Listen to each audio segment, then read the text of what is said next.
She kept her phone loud for months, at the loudest setting. Every buzz made her jump, every silence stretched longer than it should have. He had said, "I'll call when I'm ready."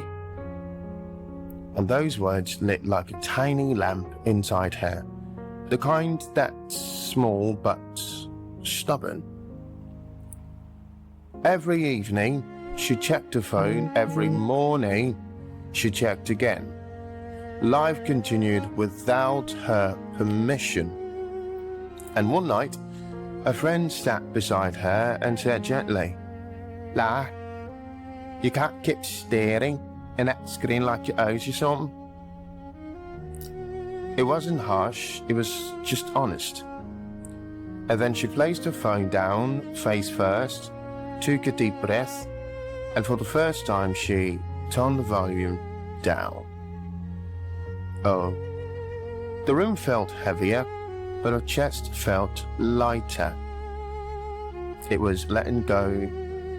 Doesn't feel always empowering. Sometimes it feels like silence replacing a sound you waited too long to hear.